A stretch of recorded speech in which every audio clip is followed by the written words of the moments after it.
याद रखना हम पहले सीक्वेंस किसका फॉलो कर रहे हैं, इलेक्ट्रोस्टैटिक का। पहले किसको पढ़ना है, फोर्स के बारे में, फील्ड के बारे में बाद में पढ़ लिया जाएगा। तो सबसे पहले फोर्स के बारे में लोग को पढ़ना है ना। और देखो जब भी आपको कोई डेफिनेशन पूछे आप सबको यूनिट बना लो। यूनिट बनाने के बाद क्या होगा, डेफिनेशन सबसे आसान हो जाएगी। तो एक टेस्ला की डेफिनेशन क्या होगी, one tesla is defined as the field which produces a force of 1 newton when charge on 1 coulomb move perpendicularly in the region of magnetic field with velocity of 1 metre per second. जब भी आपको है ना 1 Tesla है ना 1 चीज़ की जब भी आपसे कोई डेफिनेशन पूछे, बाकी सारी क्वांटिटीज को 1 बना लो, डेफिनेशन सबसे आसानी से बन जाएगी। कभी कभी ये सारे बोर्ड में पूछे जाते हैं। आई थिंक 1 टेस्ला क्लियर है। ठीक, बिना डायरेक्शन के देखो कुछ होगा नहीं ना। मैग्नेटिक फील्ड में आगे सब ग्रॉस है तो डायरेक्शन आना बहुत जरूरी है। जब भी किसी चार्ज पार्टिकल को मैग्नेटिक फील्ड में आप परपेंडिकुलरली एंटर कराओगे, ठीक, तो चार्ज पार्टिकल का पाथ कैसा हो जाएगा, यूनिफॉर्म सर्कुलर मोशन। ठीक, वो फोर्स सिर्फ किसको बदलेगा, डायरेक्शन को बदलेगा, मैग्नीट्यूड को चेंज नहीं करेगा।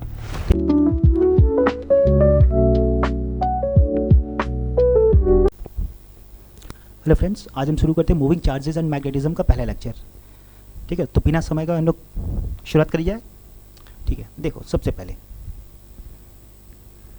ठीक है, सबसे पहली बात, ठीक, जो देखो लिखा था an electrostatic we studied that static charge produces electric field, जो कि हम जानते हैं चार्ज अगर रुका हुआ है तो कौन सी फील्ड प्रोड्यूस करेगा, इलेक्ट्रिक फील्ड।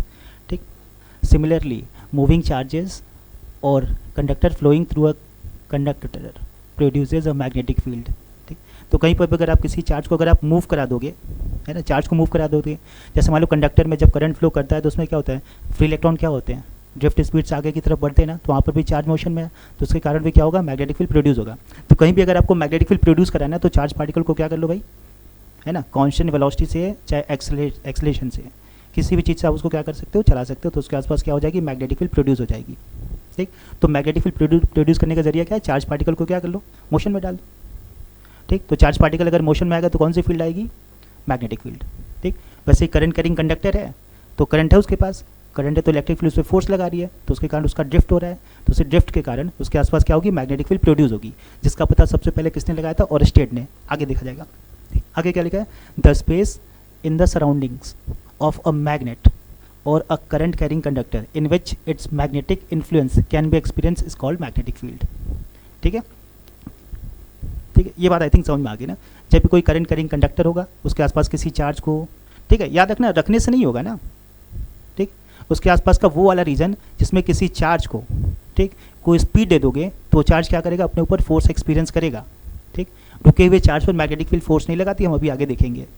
ठीक, तो करंट कैरिंग कंडक्टर का वो स्पेस जहाँ पर एक चार्ज अपने मोशन के कारण, ठीक है, मोशन के कारण उसके थ्रू जो फोर्स एक्सपीरियंस करेगा उसको बोलेंगे मैग्नेटिक फील्ड। ठीक, और इस मैग्नेटिक फील्ड की यूनिट क्या है, टेस्ला। ठीक, इसके डिफरेंट यूनिट्स याद रख लो, एग्जाम में पूछे जाते हैं, tesla, weber per metre square या फिर न्यूटन पर एम्पियर पर मीटर, और इसकी सीजीएस यूनिट होती है गॉस। एक टेस्ला में कितने गॉस, 10⁻⁴ गॉस, और इसका डायमेंशन आप बना भी सकते हो, आगे भी सीखा जाएगा। ठीक है, इतनी बातें क्लियर हो गई। ठीक, यहाँ से एक बात कुछ और बातें तुम्हें ध्यान में रखनी है कि देखो जब भी आपको मैग्नेटिक फील्ड आपको चाहिए तो पक्का पहली बात तो चार्ज पार्टिकल को क्या करना पड़ेगा, चलाना पड़ेगा, मोशन में लाना पड़ेगा। रुका हुआ चार्ज कभी भी मैग्नेटिक फील्ड प्रोड्यूस नहीं करेगा, हमेशा चलता हुआ चार्ज मैग्नेटिक फील्ड प्रोड्यूस करेगा। ठीक, इस बात को ध्यान रखना है। दूसरी बात, अगर आप इस मैग्नेटिक फील्ड को अगर आप कोई भी चार्ज अगर आप एक्सपीरियंस ही करना चाहते हो तो उसके पास आपको वो वाला चार्ज लेना पड़ेगा जो चार्ज रुका ना हो, उसके पास भी मोशन हो। ठीक, रुके हुए चार्ज पर मैग्नेटिक फील्ड फोर्स नहीं लगाती, अभी आगे देखा जाएगा। ठीक, तो जब भी आपको फील्ड का एक्सपीरियंस करना हो तो उसके पास कौन सा चार्ज लाएंगे, रुका हुआ नहीं, मोशन करने वाला चार्ज। ठीक है, इस बात को आगे पढ़ा जाएगा। ठीक है, यहाँ तक बात समझ में आ गई। देखो उसके बाद आता है अपने पास ओरस्टेड का एक्सपेरिमेंट। ठीक, देखो सबसे पहले हुआ क्या था, सबसे पहले ना हमें मैग्नेटिक फील्ड की जानकारी इलेक्ट्रिक फील्ड से बहुत पहले थी। मैग्नेटिक फील्ड का पता हमको इलेक्ट्रिक फील्ड से बहुत पहले था। ठीक, बस ये नहीं पता था कि कोई करंट कैरिंग कंडक्टर या कोई स्पेशल टाइप का मटेरियल अपने आसपास मैग्नेटिक फील्ड प्रोड्यूस करता है, तो उसका सबसे पहले क्रेडिट किसको जाता है, ओरस्टेड को जाता है। तो ओरस्टेड ने ये बताया कहीं पर भी अगर कोई करंट कैरिंग वायर होगा तो उसके आसपास मैग्नेटिक फील्ड ज़रूर जनरेट होगा, क्योंकि ये सोचो करंट कैरिंग कंडक्टर में कौन होता है, फ्री इलेक्ट्रॉन। तो फ्री इलेक्ट्रॉन अगर चलेंगे, चार्जेस के चलने से क्या बनता है, मैग्नेटिक फील्ड बनेगी। चार्जेस के चलने से मैग्नेटिक फील्ड बनेगी, तो मैग्नेटिक फील्ड है। उसका क्रेडिट किसको गया, ओरस्टेड को। ओरस्टेड ने क्या बताया, जब भी कोई करंट कैरिंग वायर होगा उसके आसपास उसकी मैग्नेटिक फील्ड जरूर होगी, और डायरेक्शन आप रिवर्स कर दोगे तो मैग्नेटिक फील्ड की डायरेक्शन भी क्या हो जाएगी, रिवर्स हो जाएगी। ठीक है, आई थिंक इतनी बात समझ में आ गई। ठीक है, याद रखना हम पहले सीक्वेंस किसका फॉलो कर रहे हैं, इलेक्ट्रोस्टैटिक का। पहले किसको पढ़ना है, फोर्स के बारे में, फील्ड के बारे में बाद में पढ़ लिया जाएगा। तो सबसे पहले फोर्स के बारे में लोग को पढ़ना है ना, और स्टेट का एक्सपेरिमेंट आई थिंक समझ में आ गया। क्लियर है। ठीक, अगली बात देखो, अगला हम लोग को पढ़ना है force on a moving charge particle in uniform magnetic field. ठीक, आगे कुछ नॉन यूनिफॉर्म के भी सवाल करेंगे, फिलहाल अभी यूनिफॉर्म लोग पढ़ लेते हैं। ठीक, तो देखो जब भी किसी चार्ज पार्टिकल को अगर आप मैग्नेटिक फील्ड में रखते हो, ठीक है, जब भी किसी चार्ज पार्टिकल को आप मैग्नेटिक फील्ड में रखते हो, रखना नहीं है, उसको वेलोसिटी देना है ना, वेलोसिटी देकर छोड़ना है ना, रखना नहीं, रखोगे तो फोर्स ही नहीं लगेगा ना। तो जब भी किसी चार्ज पार्टिकल को आप मैग्नेटिक फील्ड में कोई वेलोसिटी देकर अगर आप उसको छोड़ते हो तो उस पर जो फोर्स लगेगा, ठीक, उस पर जो लगने वाला फोर्स है, ठीक, वो बेसिकली कितना है, F बराबर QV क्रॉस B। तो जब भी किसी चार्ज पार्टिकल को मैग्नेटिक फील्ड में आप किसी वेलोसिटी से प्रोजेक्ट करते हो तो उस पर फोर्स कितना लगेगा, F बराबर QV क्रॉस B। ठीक, इसको हम लोग बोला जाता है मैग्नेटिक लॉरेंज फोर्स। इसका नाम क्या है, magnetic Lorentz force. I think clear है। तो जब भी किसी चार्ज पार्टिकल को आप मैग्नेटिक फील्ड में किसी स्पीड से आप प्रोजेक्ट करोगे तो उस पर फोर्स कितना लगेगा, F बराबर QV क्रॉस B। ठीक है, थोड़ा सा अगर इसको आप एक्सपेंड करना चाहो या आप इसको मैग्नीट्यूड फॉर्मेट में लिखो, ये भी वेक्टर फॉर्म में है, तो उसको जब आप मैग्नीट्यूड फॉर्मेट में लिखोगे तो उसका ऐसे लिखा जा सकता है QVB साइन थीटा। ठीक है, मैग्नीट्यूड फॉर्मेट में क्या लिख सकते हैं, QVB साइन थीटा। ठीक, यहाँ पर जो थीटा है ना, थीटा किसके बीच का एंगल है, वेलोसिटी और मैग्नेटिक फील्ड के बीच का। थीटा किसके बीच का एंगल, वेलोसिटी वेक्टर और मैग्नेटिक फील्ड के बीच का एंगल है। क्लियर है। ठीक, अब यहीं से अच्छा एक बात देख लो, अगर आप v को अगर आप 0 रखते हो, यहाँ पर v किसकी स्पीड है, चार्ज पार्टिकल की। v किसकी स्पीड है, चार्ज पार्टिकल की। अगर चार्ज पार्टिकल के पास अगर v को आप 0 रखते हो तो यहाँ पे फोर्स क्या हो जाएगा, 0। ठीक है, तो पक्का चार्ज पार्टिकल के पास स्पीड होना ज़रूरी है, तभी उस पर मैग्नेटिक फील्ड फोर्स लगाएगी, नहीं तो फील्ड नहीं लगाएगी। आई थिंक ये बात समझ में आ गई। ठीक, और बाकी देखो, एक टेस्ला का आपसे डेफिनेशन पूछा जाता है, एक टेस्ला का। तो देखो जब भी आपको कोई डेफिनेशन पूछे आप सबको यूनिट बना लो, यूनिट बनाने के बाद क्या होगा, डेफिनेशन सबसे आसान हो जाएगी।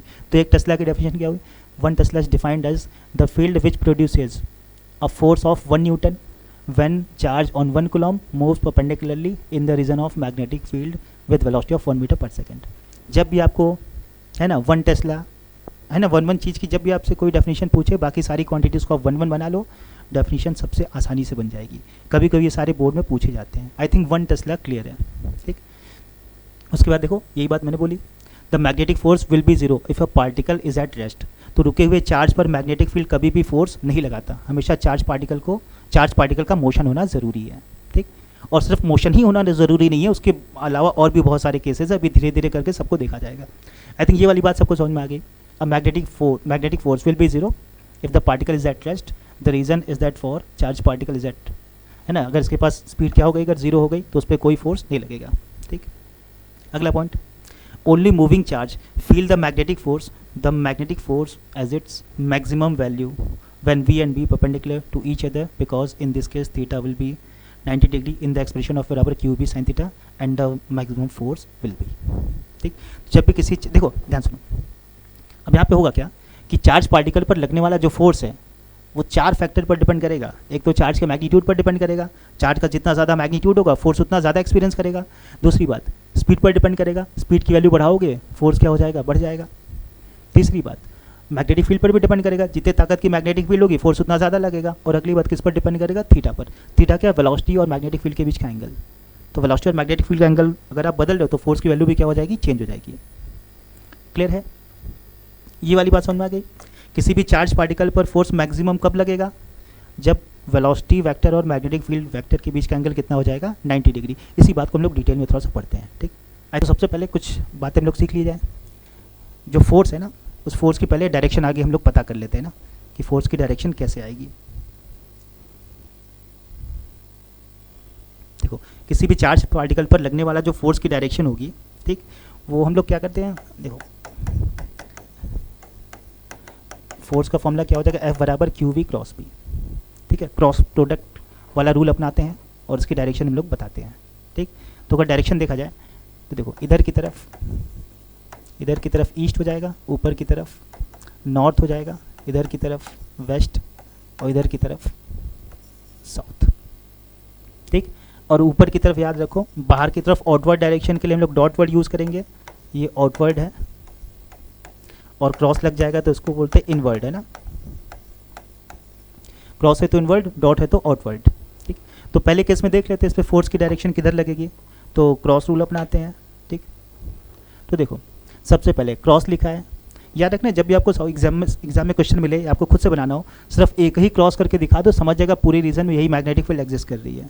तो मैग्नेटिक फील्ड किधर है? क्रॉस। ठीक, क्रॉस का मतलब इनवर्ड, इनवर्ड को बोलते हैं into the plane of paper. तो देखो इसमें सबसे पहले करते हैं, पहला वेक्टर कौन सा अपने पास? वेलोसिटी। दूसरा वेक्टर कौन सा? Magnetic field. तो फर्स्ट वेक्टर देखो, जो अपना फिंगर है ना, फिंगर फर्स्ट वेक्टर की तरफ पॉइंट करना है, और जो पाम है, पाम इसको सेकंड वेक्टर की तरफ पॉइंट करना है। तो अंगूठा जो है वो इस पर लगने वाले फोर्स की डायरेक्शन बताएगा।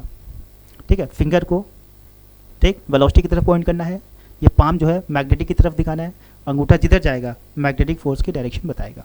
ठीक है, तो पहले केस में देखो, क्या मैग्नेटिक फील्ड अंदर है? बिल्कुल, और वेलोसिटी उधर की तरफ। तो पहला वेक्टर कौन है? वेलोसिटी। फिंगर किसको बताएगा? वेलोसिटी को, तो वेलोसिटी उधर। मैग्नेटिक फील्ड किसको बताएगा? पाम को, क्योंकि सेकंड वेक्टर है, तो पाम अंदर की तरफ, तो अंगूठा किधर लगेगा? अंगूठा किधर जाएगा? ऊपर की तरफ। तो इस पर फोर्स किधर लग जाएगा? ऊपर की तरफ, यानी इस पर फोर्स किधर लग गया? इधर की तरफ। ठीक, और इसकी डायरेक्शन क्या हो जाएगी बोलो? नॉर्थ। तो पहले आई थिंक पहला डायरेक्शन समझ में आ गया। बी वाले का देखा जाए, बी वाला ये है। अब बी वाले पे सोचो, मैग्नेटिक फील्ड फिर से into the plane of paper है, और जो वेलोसिटी है वो नीचे की तरफ है। तो जो फिंगर है वो वेलोसिटी को पॉइंट करेगा, और जो पाम है वो मैग्नेटिक फील्ड को। देखो वेलोसिटी नीचे की तरफ हो गई, ठीक, और मैग्नेटिक फील्ड अंदर आ गया, तो ये अंगूठा किधर जाएगा? उधर की तरफ। ठीक, तो इस पर फोर्स किधर लगेगा? उस डायरेक्शन में। वो कौन सी डायरेक्शन? देखो ईस्ट। तो दूसरे वाले पे फोर्स की डायरेक्शन किधर हो जाएगी? ईस्ट। ठीक है, वेलोसिटी इसको ये पॉइंट करेगा, मैग्नेटिक फील्ड फोर्स। ठीक है, देख लो। ठीक है, राइट हैंड ना, I think C part, C part भी सेम है, तो इसका आंसर भी सेम ही आ जाएगा। तो ये भी अलोंग क्या हो जाएगा? ईस्ट है ना, मैग्नेटिक फील्ड अंदर है और वेलोसिटी इधर की तरफ, अंगूठा पॉइंट करेगा फोर्स की डायरेक्शन को। ठीक, तो इस पर डायरेक्शन किधर होगा? उधर की तरफ। अच्छा, लास्ट वाले पे देखो, लास्ट वाले पे डॉट लिखा है, तो मैग्नेटिक फील्ड किधर की तरफ होगा? बाहर की तरफ, वेलोसिटी उधर की तरफ। पाम याद रखो मैग्नेटिक फील्ड को दिखाएगा, ये फिंगर जो है वेलोसिटी के डायरेक्शन पॉइंट करना है, इसको मैग्नेटिक फील्ड के डायरेक्शन में, तो अंगूठा फोर्स के डायरेक्शन को बताएगा। तो यहाँ पर देखो मैग्नेटिक फील्ड इधर है बाहर, ये बाहर हो गया, और वेलोसिटी देखो उधर, ये किसको पॉइंट कर रहा है? वेलोसिटी को, मैग्नेटिक फील्ड इधर, तो फोर्स की डायरेक्शन इधर हो जाएगी। ठीक, फोर्स की डायरेक्शन किधर? इधर। अब ये डायरेक्शन देखो कौन सी है? ठीक, ये साउथ ईस्ट है, डायरेक्शन कौन सी? South east. तो उस पर फोर्स किधर लग जाएगा? South east. I think direction I think clear है। ठीक, बिना डायरेक्शन के देखो कुछ होगा नहीं ना, मैग्नेटिक फील्ड में आगे सब क्रॉस ही आना है, तो डायरेक्शन आना बहुत ज़रूरी है। आई थिंक चारों का डायरेक्शन क्लियर। ठीक है, बढ़ा जाए अगले पर। देखो अगला कुछ छोटे छोटे क्वेश्चन। देखो सारे क्वेश्चन किस पर बेस्ड हैं? सब F बराबर, सब वेक्टर फॉर्म में, ध्यान रखो, Q V क्रॉस B पर बेस्ड है। तो देखा जाए क्या क्या अपने को दे रखा है, बोला है an electron is moving northwards with a velocity 10⁻⁷ metre per second in a magnetic field of 3 tesla directed eastward. ठीक, नॉर्थवर्ड्स, नॉर्थ पक्का इधर ही की तरफ होगा। ठीक, और सॉरी ईस्ट इधर ही की तरफ होगा और नॉर्थ इधर की तरफ। ठीक, तो इलेक्ट्रॉन को किधर प्रोजेक्ट किया जा रहा है भाई? नॉर्थवर्ड, यानी इधर की तरफ। किस वेलोसिटी से? 10⁻⁷। याद रखो नॉर्थ की डायरेक्शन जो होती है वो पक्का जे कैप होती है। ठीक है, पॉजिटिव आई है, और ईस्ट की तरफ पॉजिटिव एक्स, तो इधर हो जाएगा अपना आई कैप। ठीक है, तो दोनों एक दूसरे के परपेंडिकुलर हैं, है ना, तो पक्का थीटा 90 डिग्री होगा। ठीक, तो यहाँ पर सब लिखा जाए ना, जो इलेक्ट्रॉन की जो वेलोसिटी होगी, वेलोसिटी 10⁻⁷। ठीक, नॉर्थवर्ड है तो किधर हो जाएगा? जे कैप। ठीक है, इतना मीटर पर सेकेंड। और मैग्नेटिक फील्ड देखो, ठीक, 3 टेस्ला किधर की तरफ? ईस्टवर्ड। ईस्टवर्ड का मतलब क्या हो जाएगा? आई कैप टेस्ला। ठीक है भाई, थीटा, क्या थीटा क्या क्रॉस करोगे खुद ही सब समझ में आ जाएगा, तो थीटा के बारे में जानने की ज़रूरत ही नहीं है, तो इसको हम लोग ऐसे हटा देते हैं। ठीक, आगे जाओ, तो फॉर्मूला लगा जाए। क्यू की वैल्यू दे रखी है, क्यू का मतलब इलेक्ट्रॉन ना, इलेक्ट्रॉन पे चार्ज कितना है? 1.6 × 10⁻⁻19 कूलम। तो रख देते हैं इस पर। देखो एफ क्यू की वैल्यू रखो 1.6 × 10⁻⁻19। ठीक, वी 10⁻⁷ क्रॉस 3i। ठीक है, जो भी आंसर आएगा सब न्यूटन में आएगा ना। ठीक, आई थिंक, और मान के चले कि आपको ये क्रॉस वर्स करना आता है ना। ठीक, देखो जे क्रॉस, ठीक है, जे क्रॉस आई भाई, माइनस के कैप। ठीक, माइनस क्यों लगा सबको समझ में आया? ठीक।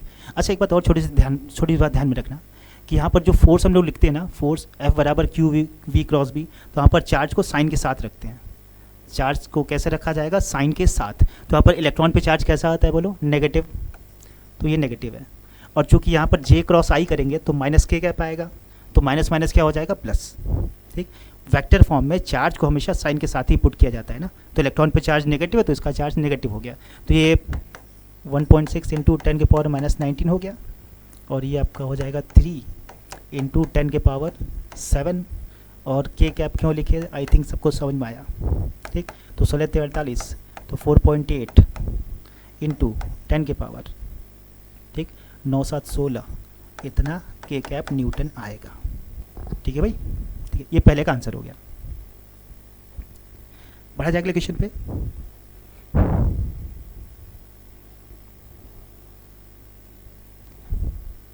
अगला क्वेश्चन देखो, अगला क्वेश्चन क्या बोला है?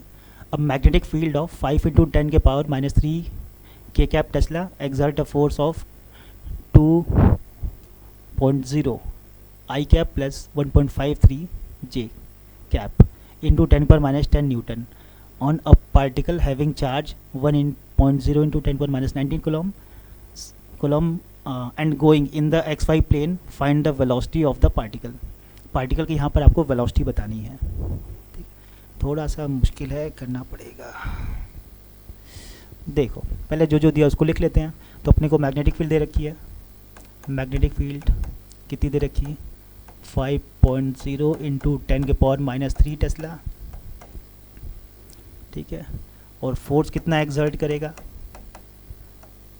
2.0 आई कैप प्लस 1.3 जे कैप।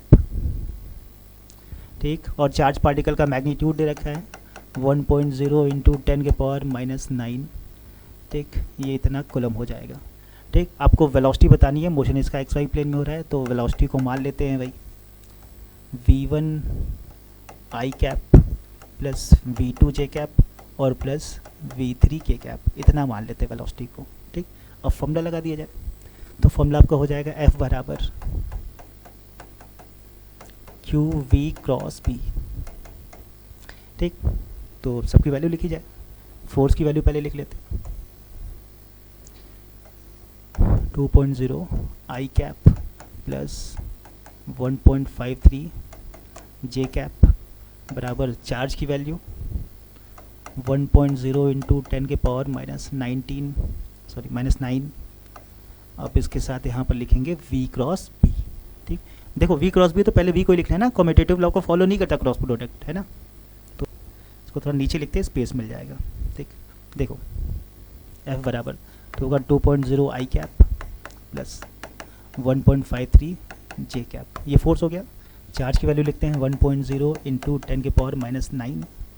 ठीक, और इधर लिखते हैं V क्रॉस B, तो V अपना हो जाएगा V1 आई कैप प्लस V2 जे कैप और प्लस V3 के कैप, और इसके साथ क्रॉस।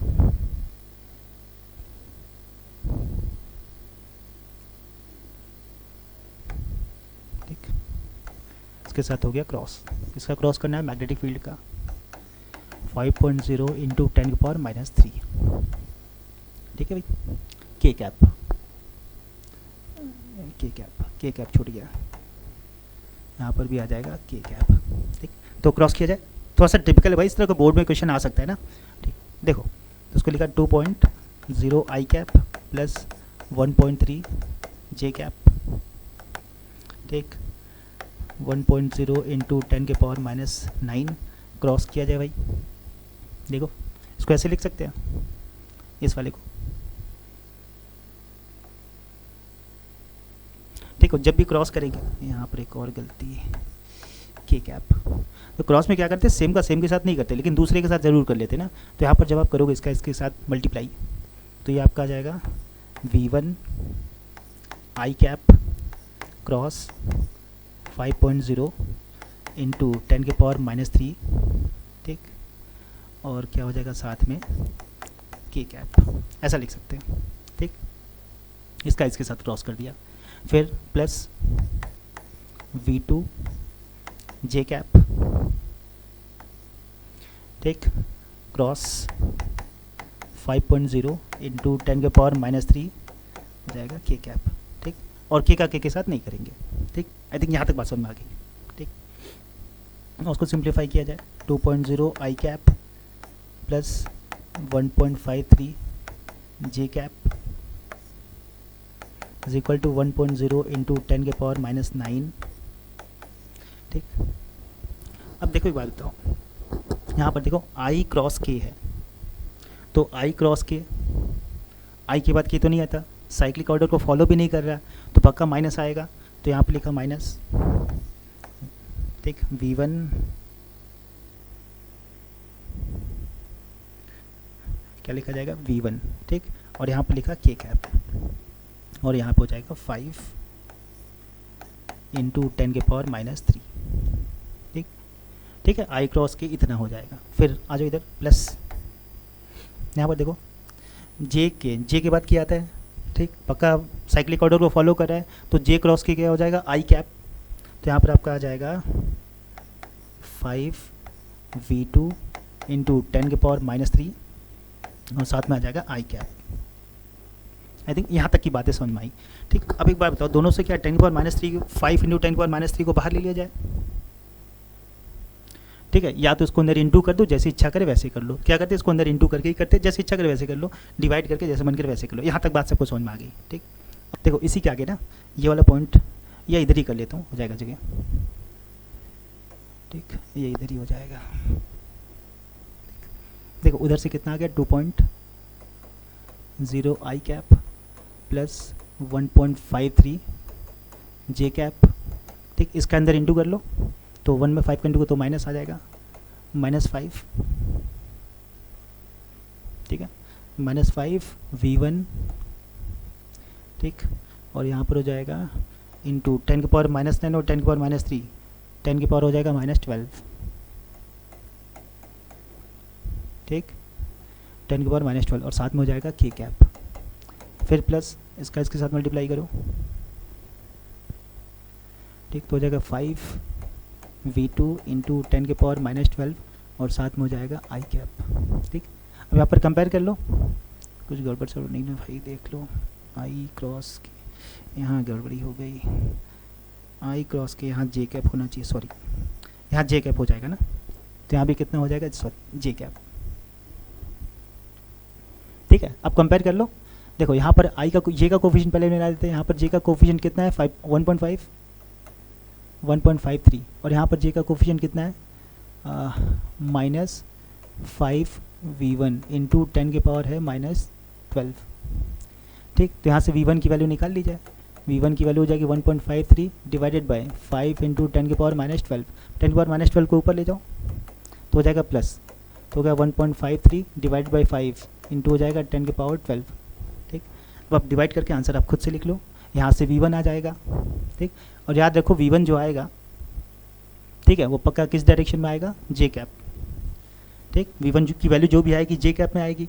इसी तरह अगर x को आप सॉल्व करना चाहो तो x मतलब x आई के आई के साथ कंपेयर करके आप निकाल सकते हो। ठीक, यहाँ पे आई थिंक ये वाला पोर्शन आप खुद से कर लेना। ठीक है, अगर आई वाला निकाला जाए तो यहाँ पर देखो यहाँ 2 आ जाएगा, 2.0 कंपेयर करें भाई, उधर आई का कोफिशिएंट कितना है 5V2 इंटू 10 के पावर -12। ठीक, अब यहाँ से अपना V2 अपना निकाल लेना, 2/5 आ जाएगा और इंटू हो जाएगा 10 के पावर +12। ठीक, आपको अगर वेक्टर फॉर्म में आंसर चाहिए तो V1 की वैल्यू जो भी आएगी वो आएगी, सॉरी V2 आई कैप हो जाएगा और V1 आ जाएगा जे कैप। मैग्नीट्यूड यहाँ से निकाल लेना और यूनिट वेक्टर के साथ मल्टीप्लाई कर लेना, आंसर आ जाएगा। तो भाई इसको सॉल्व किया जाए। देखो देखने से आपको लग क्या रहा है कि जो मैग्नेटिक फील्ड है, एक बार लिख लेते हैं, जो अपना मैग्नेटिक फील्ड आ रहा है वो कुछ ऐसा है 5.0 आई कैप -2.0 जे कैप। और इधर एक्सेलेरेशन वेक्टर को भी लिख सकते हैं, लिख ले। तो एक्सेलेरेशन वेक्टर कितना, x आई कैप प्लस 5.0 जे कैप। ठीक, अब इनको जब वेक्टर फॉर्म में आप लिखोगे तो F बराबर कितना हो जाएगा, Q V क्रॉस B। ठीक, और F को लिखा जा सकता है M इंटू A। ठीक, तो यहाँ पर जाएगा Q V क्रॉस B। ठीक है, अच्छा देखो, मैग्नेटिक फील्ड और एक्सीलरेशन दोनों से आपको क्या समझ में आ रहा है? क्या दोनों एक दूसरे के परपेंडिकुलर है? समझ में आ रहा है? ठीक, क्या दिखाई दे रहा है? वेलोसिटी और एक्सीलरेशन दोनों एक दूसरे के परपेंडिकुलर है। आंसर तो हमको यहीं से ही मिल गया। ठीक, सॉल्व करोगे एक्स की वैल्यू पक्का कितनी आएगी बोलो? ठीक है, 2 आएगी। एक्स अगर मॉड लिया तो कितना आएगा? 2 आएगा। क्या दोनों परपेंडिकुलर दिखाई दिए? पक्का दोनों। देखो यहाँ आई कैप प्लस उधर के जे कैप, उसका कोफिशिएंट खाली उलट गया है। आई और जे कैप का कोफिशिएंट उलट गया ना, इनका जब स्लोप निकालोगे तो -1 आता है। ठीक, तो उनका जब डॉट कर लोगे, ठीक, डॉट में चाहे बी डॉट ए करो चाहे ए डॉट भी करो, दोनों का डॉट क्या हो जाएगा? 0 कर लो डॉट। तो 5 इधर आ जाएगा अपना 5x माइनस कितना आ जाएगा बोलो? 10 बराबर हो गया 0। तो यहाँ से x वैल्यू सॉल्व कर लो, कितनी आ जाएगी? 2 आ जाएगी। x वैल्यू कितनी हो गई? 2। ठीक, आई थिंक यहाँ तक क्रॉस प्रोडक्ट के सवाल समझ में आ गया। ठीक है, बढ़ा जाएगा की तरफ।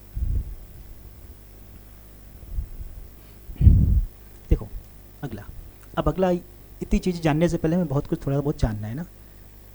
ठीक है, जैसे किसी चार्ज पार्टिकल को मैग्नेटिक फील्ड में किस डायरेक्शन में प्रोजेक्ट कराओगे, उसका पाथ कैसा होगा। ठीक, उसके पाथ के नेचर के बारे में थोड़ा बहुत पढ़ लेते हैं, फिर वापस इस सवाल पे आते हैं ना। तो देखो डिटेल में पाथ के बारे में एनालिसिस और आगे कराएंगे, पहले यहाँ पर कुछ बातें हम लोग समझ लेते हैं। देखो पाथ के बारे में कुछ हम लोग सीख रहे हैं। देखो जैसे मान लो, ठीक, कुछ नहीं करना, सिर्फ फोर्स के फॉर्मूले को देखना है। तो फोर्स का फॉर्मूला क्या हो जाएगा? Q V cross B. ठीक, फोर्स को लिखा गया क्यू वी क्रॉस बी, और उसका मैग्नीट्यूड फॉर्मेट अगर आप लिखोगे तो हो जाएगा क्यू वी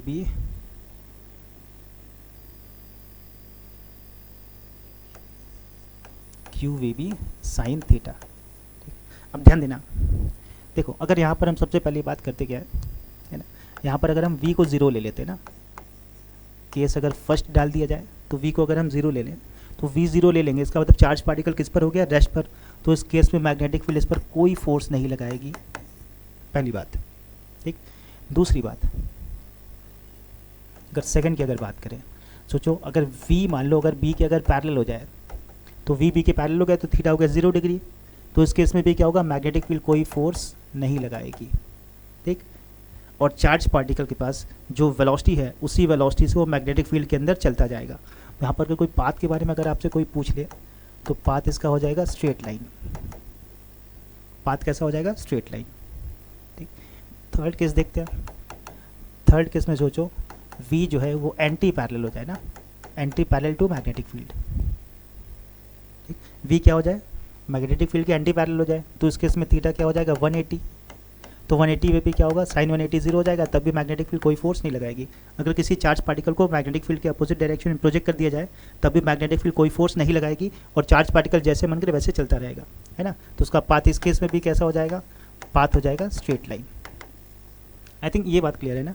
तो v नॉन जीरो होने का मतलब ही मैग्नेटिक फील्ड फोर्स लगाएगी नहीं लगाएगी उस पर डिपेंड नहीं करेगा ना। तो ये सब भी अदर कंडीशन है। तो किस किस केस में मैग्नेटिक फील्ड चार्ज पार्टिकल पर फोर्स नहीं लगाएगा? स्पीड 0 होनी चाहिए, ठीक, या v मैग्नेटिक फील्ड के पैरेलल एंटी पैरेलल हो तो उस केस में मैग्नेटिक फील्ड कोई फोर्स नहीं लगाएगा। ठीक, पाथ याद रखना है, स्ट्रेट लाइन स्ट्रेट इन कब होगा। आई थिंक इतनी बात क्लियर है। अगले केस पर चला जाए। आगे देखो केस नंबर 4। अगर मान लो थीटा 90 डिग्री हो जाए, ठीक, थीटा 90 डिग्री का मतलब क्या होगा? वेलोसिटी जो है मैग्नेटिक फील्ड के परपेंडिकुलर हो जाए। ठीक है, थीटा जो है वेलोसिटी जो है मैग्नेटिक फील्ड के परपेंडिकुलर हो जाए। तो अगर ये परपेंडिकुलर हो जाएगा तो साइन 90 हो जाएगा, और साइन 90 की वैल्यू क्या हो जाएगी? 1। और साइन थीटा 90 पर क्या होता है? मैक्सिमम होता है। तो इस केस में इस पर जो फोर्स लगेगा वो क्या होगा? मैक्सिमम। तो किसी चार्ज पार्टिकल पर मैग्नेटिक फोर्स मैक्सिमम कितना लग सकता है? QVB। कितना लग सकता है? QVB। ठीक, और इसका एक एग्जाम्पल हम लोग देख लिया जाए। ठीक, देखो क्रॉस, समझ गए? मैग्नेटिक फील्ड की direction into the plane of paper.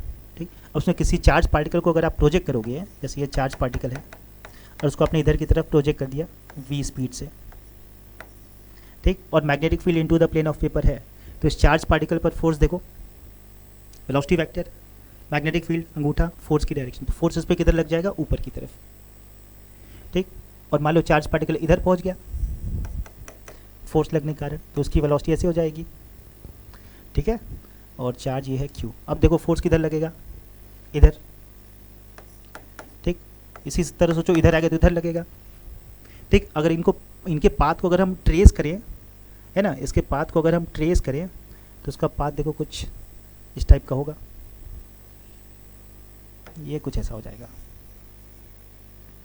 ठीक है। जैसे यहाँ पर था,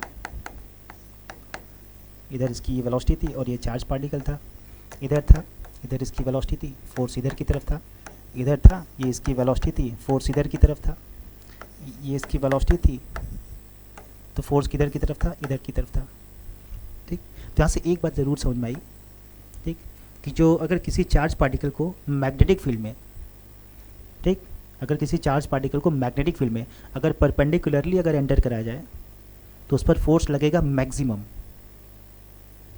फोर्स क्या लगेगा, मैक्सिमम, और उसकी वैल्यू क्या हो जाएगी, QVB, ठीक है।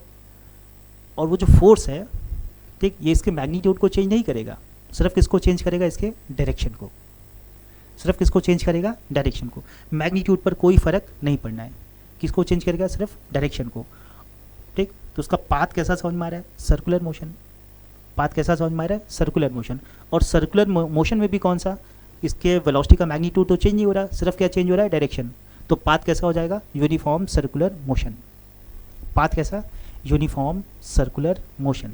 तो जब भी किसी चार्ज पार्टिकल को मैग्नेटिक फील्ड में आप परपेंडिकुलरली एंटर कराओगे, ठीक, तो उस चार्ज पार्टिकल का पाथ कैसा हो जाएगा, यूनिफॉर्म सर्कुलर मोशन, ठीक। वो फोर्स सिर्फ किसको बदलेगा, डायरेक्शन को बदलेगा, मैग्नीट्यूड को चेंज नहीं करेगा, ठीक। और उस फोर्स की डायरेक्शन हमेशा किधर होगी, बोलो, सर्कल के सेंटर की तरफ, जो उसको सर्कल कराएगा। एक बार फिर से अपनी बात को रिपीट कर रहे हैं, अगर किसी चार्ज पार्टिकल को मैग्नेटिक फील्ड में अगर आप परपेंडिकुलरली एंटर कराते हो, ठीक, तो उस चार्ज पार्टिकल पर फोर्स मैक्सिमम लगेगा और वो फोर्स क्या करेगा, चार्ज पार्टिकल को सर्कल में घुमाएगा, सिर्फ उसके डायरेक्शन को बदलेगा, मैग्नीट्यूड को चेंज नहीं करेगा। और उस फोर्स की डायरेक्शन हमेशा किधर होगी, सर्कल के सेंटर की तरफ, क्योंकि वही क्या करेगा, सेंट्रीपिटल प्रोवाइड कराएगा, सेंट्रीपिटल फोर्स जो सर्कुलर के लिए रिस्पॉन्सिबल होगा। आई थिंक ये बात समझ में आ गई। अब सोचो सेंटर पे फोर्स कितना लगा, जो उसको सर्कुलर प्रोवाइड करा रहा है, कौन करा रहा है, मैग्नेटिक फोर्स, ठीक, क्या प्रोवाइड करा रहा है, सर्कुलर। तो मैग्नेटिक फोर्स कितना हो जाएगा, QVB, और इसकी वैल्यू क्या हो जाएगी, mv² divided by r, r इसका क्या है, सर्कल का रेडियस, छोटे r से दिखा देते हैं, कोई फर्क नहीं पड़ता, ठीक।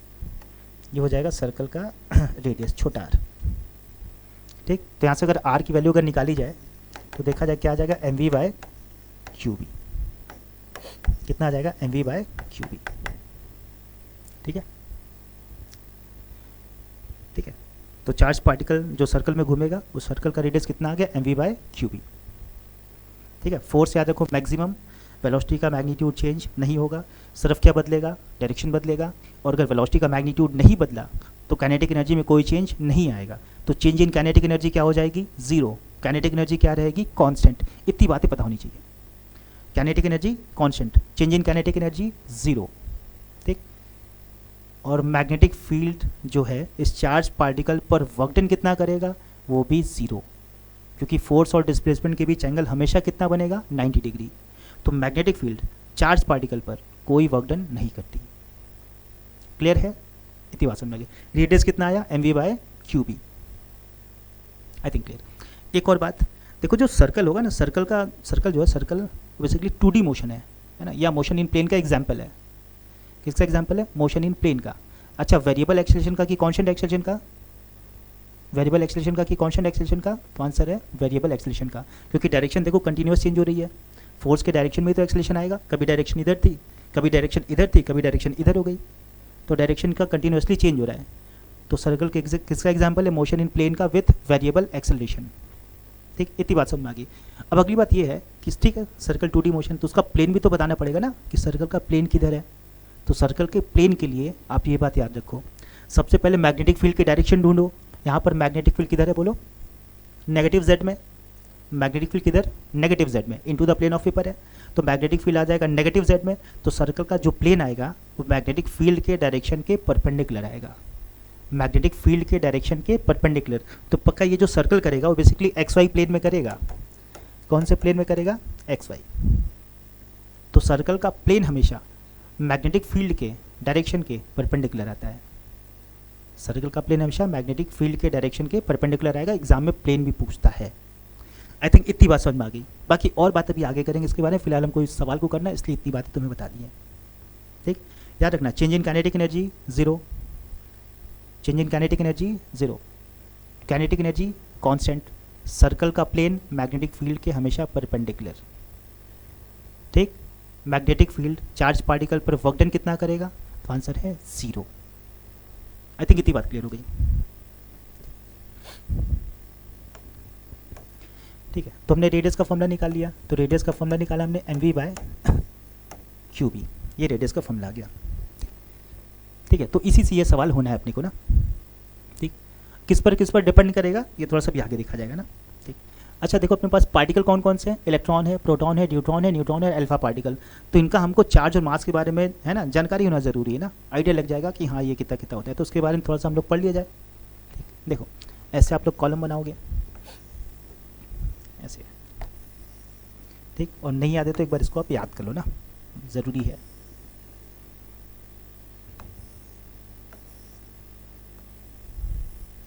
ठीक, यहाँ पर लिख रहे भाई चार्ज है ना, और यहाँ पर लिखा मास। ठीक, देखो अगर आपको रेशियो निकालना है तो रिलेटिव चार्ज और रिलेटिव मास से भी काम चल जाएगा। ठीक, इधर हमने लिखा 1H1, फिर लिखा 1H2, फिर लिखा 1H3, और फिर लिखा इधर अल्फा पार्टिकल। ठीक, अब देखो ये अपना प्रोटॉन है। ठीक है, तो नीचे वाला सब लोग को पता है, नीचे वाला एटॉमिक नंबर, नीचे वाला atomic number basically number of proton present in the nucleus. ठीक, और मान के चले स्टेबल है तो जितने प्रोटॉन उतने इलेक्ट्रॉन। ठीक, तो इस पर चार्ज कितना बोलो, एक प्रोटॉन का चार्ज है उसको हम ई लिख रहे हैं ना, एक प्रोटॉन के चार्ज को क्या लिखा ई। ऐसे सोचो इस पर कितना ई, इस पर भी कितना ई, इस पर कितना आएगा 2E। ठीक, अल्फा पार्टिकल से 2 इलेक्ट्रॉन निकाल लोगे, क्या सॉरी हीलियम से 2 इलेक्ट्रॉन निकाल लोगे तो क्या बन जाएगा अल्फा पार्टिकल। ठीक, उसी का न्यूक्लियस समझ लो। ठीक, और बाकी इसका मास देखो, ऊपर मास नंबर है, ध्यान रखना मास, इसको हम m से दिखा रहे हैं, तो ये भी कितना, ये कितना हो जाएगा बोलो 2m, ये कितना हो जाएगा 3m, और ये कितना हो जाएगा 4m। ठीक, ये चीज़ आपको पता होनी चाहिए ना, नोट कर लो, बढ़ा जाके। ठीक,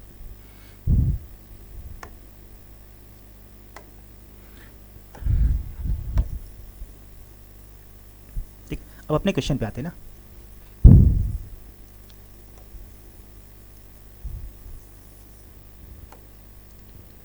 देखो बोला a stream of different particles is projected perpendicularly. देखो परपेंडिकुलरली बोल रखा है तो पक्का पाथ कैसा होगा, यूनिफॉर्म सर्कुलर मोशन। ठीक, टू यूनिफॉर्म मैग्नेटिक फील्ड। ठीक है, अंडर से perpendicular to uniform magnetic field with same velocity, velocity क्या है सेम है, डिफरेंट पार्टिकल्स, तो ये अपने पार्टिकल्स हैं। तो पता नहीं इनमें कौन सा, इसमें कौन कौन से पाथ की ट्रेजेक्ट्री है, कौन से पार्टिकल की ट्रेजेक्ट्री है ना, किस पार्टिकल का ये पाथ है।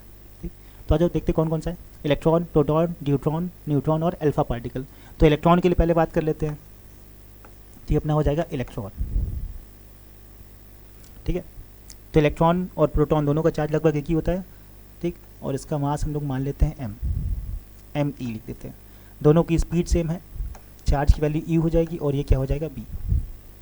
ठीक, अच्छा एक बात और ध्यान रखना है, देखो अगर मान लो आप अगर पॉजिटिव चार्ज पे फोर्स लगा रहे हो, फोर्स की वैल्यू, फोर्स की डायरेक्शन निकाल लो पॉजिटिव चार्ज पर, तो क्या करते हैं, अब हमको नेगेटिव चार्ज पे भी फोर्स की डायरेक्शन निकालनी है, तो प्लस वाले चार्ज को प्लस मानकर है ना उस पर लगने वाले फोर्स की डायरेक्शन निकाल लेंगे, फिर उसको उलट देंगे ना, तो क्या होगा, नेगेटिव चार्ज पर लगने वाला फोर्स मिल जाएगा। जैसे एक एग्जाम्पल है, जैसे मान लो यहाँ पर कोई नेगेटिव चार्ज है। ठीक, और ये मान लो इसकी वेलोसिटी इधर की तरफ है और मैग्नेटिक फील्ड मान लो अंदर की तरफ एग्जिस्ट कर रहा है। ठीक, अभी इसको क्या करें, पॉजिटिव चार्ज मान के इसको लगा लिया, है नेगेटिव चार्ज, क्या मान के चलो पॉजिटिव चार्ज, तो पॉजिटिव चार्ज है, वेलोसिटी उधर की तरफ है, ये अंदर की तरफ, तो फोर्स इस पर किधर लग जाएगा, ऊपर की तरफ। ठीक, और अगर ये नेगेटिव चार्ज है तो पॉजिटिव वाले चार्ज को निकाल कर उसके डायरेक्शन को उलट दो, यानी फोर्स की डायरेक्शन किधर हो जाएगी, नीचे। ठीक, ये बात समझ में आई। प्लस चार्ज मान के फोर्स की डायरेक्शन निकालेंगे, अगर रियल में वो नेगेटिव चार्ज है तो फोर्स की डायरेक्शन को उलट देंगे ना। ठीक है, आगे बढ़ते हैं, आ जाओ देखो यहाँ पर देखो, magnetic field into the plane of paper. ठीक है, और वेलोसिटी सबकी इधर की तरफ है। सोचो अगर प्लस चार्ज होता तो मैग्नेटिक फील्ड इन्वर्ट हो जाएगा, और वेलोसिटी यहीं पे वेलोसिटी है ना, ये सबकी वेलोसिटी है।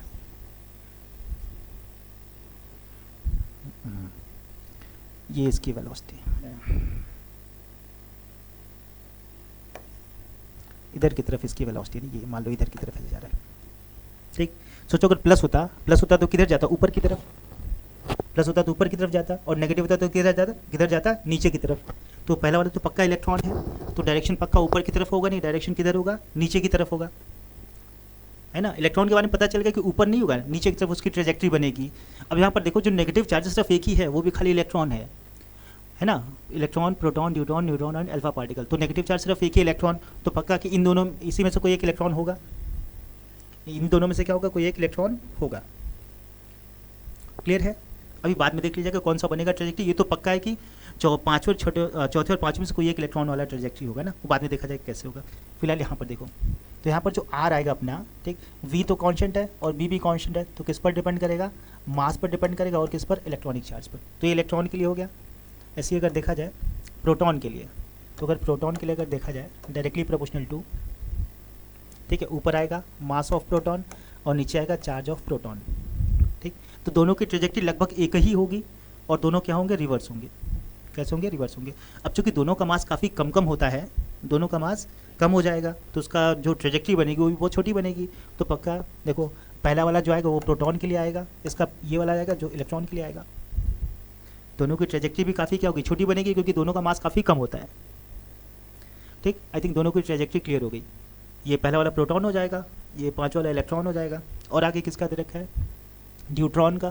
तो न्यूट्रॉन का क्या हो जाता है, 1s2, तो उसका अगर देखा जाए डायरेक्टली प्रोपोर्शनल, तो उसका मास आ जाएगा 2m, ठीक, और इस पर चार्ज आएगा E का, तो इससे तो दुगना ही होगा ना, प्रोटॉन के चार्ज से क्या होगा, दुगना होगा, तो दुगना हमको एक ही दिखाई दे रहा है। तो सेकंड वाला मान लेते हैं, ये वाला सेकंड वाला, एक इसका है न्यूट्रॉन का, है ना। इससे बड़ी रेडियस बनेगी ना, क्योंकि मास इसका डबल है, तो उसका रेडियस क्या होगा, इससे ज़्यादा बनेगा, ठीक। और बाकी और कौन सा बोलो, न्यूट्रॉन पे कोई चार्ज नहीं होता, तो उसका पाथ कैसा हो जाएगा, बिल्कुल स्ट्रेट हो जाएगा। तो ये वाला जो पाथ, ये न्यूट्रॉन का है ना, और ये वाला पाथ किसका हो जाएगा, बोलो, न्यूट्रॉन का, ठीक, न्यूट्रॉन का। अब बात करते हैं अल्फा पार्टिकल की। तो अल्फा पार्टिकल के बारे में अगर सोचा जाए, अल्फा पार्टिकल ना, तो उस पर मास कितना आ जाएगा, बोलो 4m, चार्ज कितना आ जाएगा 2e, तो ये कट के कितना आ जाएगा 2m/e। क्या इसका और न्यूट्रॉन का दोनों सेम आ गया, न्यूट्रॉन और अल्फा पार्टिकल का जो रेडियस आएगा दोनों का क्या आ जाएगा, सेम आ जाएगा। तो ये अगर ये RD है तो ये क्या हो जाएगा, बोलो R अल्फा, दोनों का कर्व क्या हो जाएगा, सेम हो जाएगा। आई थिंक आंसर क्लियर है। आई होप आज की क्लास आपको समझ में आई होगी, ठीक। बाकी जो भी पढ़ेंगे नेक्स्ट टाइम पढ़ेंगे ना। थैंक यू आज के लिए।